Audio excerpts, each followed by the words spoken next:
Assalamualaikum warahmatullahi wabarakatuh. Perkenalkan saya Trisausan Pradita dengan NIM 1905155649. Baiklah, di sini saya akan membuat video mengenai keterampilan pertanyaan tertutup dan terbuka.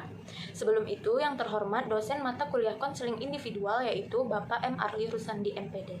Keterampilan mengajukan pertanyaan tertutup maupun terbuka dalam suatu konseling sangatlah diperlukan. Mengapa? Karena dengan bertanya, maka si konselor akan mendapatkan banyak informasi dari si konseli.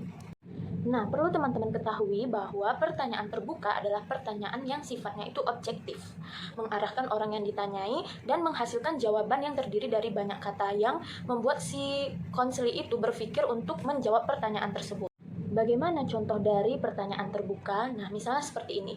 Dalam suatu konseling, ada konseli yang merasa dibully oleh teman-temannya, tapi dia tidak bisa mengekspresikan perasaannya kepada si konselor. Nah, si konselor perlu memberikan pertanyaan terbuka seperti ini misalnya. Setelah kamu dibully, bagaimana perasaan kamu?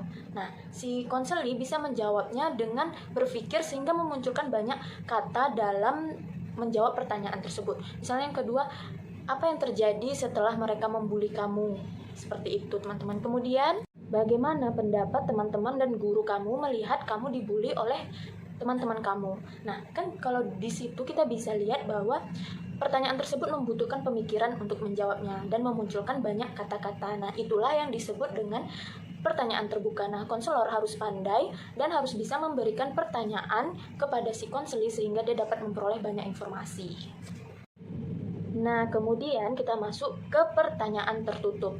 Jadi teman-teman, pertanyaan tertutup ini dijawab dengan singkat atau dengan satu kata. Pertanyaan tertutup digunakan untuk mendapatkan hanya fakta dan potongan informasi tertentu. Contoh dari pertanyaan tertutup adalah misalnya seperti ini. Setelah si konseli bercerita dengan si konselor, kemudian si konselor bertanya kepada si konseli seperti ini. Siapa yang membuli kamu?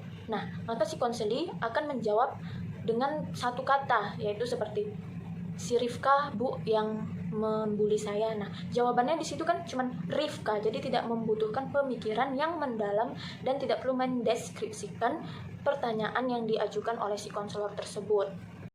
Kemudian contoh pertanyaan tertutup berikutnya adalah ketika dia dibully, si konselor bertanya, apakah kamu sudah ada bercerita mengenai hal ini dengan wali kelasmu?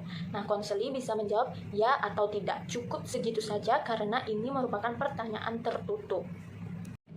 Nah, itulah tadi contoh dari pertanyaan tertutup, teman-teman. Nah, pertanyaan tertutup itu sendiri adalah pertanyaan yang menghentikan percakapan. Pertanyaan tertutup tidak mengundang orang-orang untuk menjelaskan atau menceritakan mengenai diri mereka.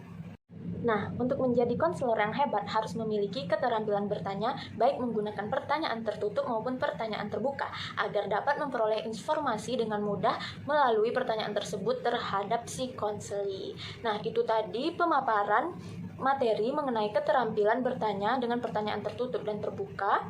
Saya rasa cukup sekian. Semoga teman-teman semua paham dengan penjelasan saya. Saya akhiri. Wabillahi taufiq wal hidayah. Wassalamualaikum warahmatullahi wabarakatuh. Terima kasih.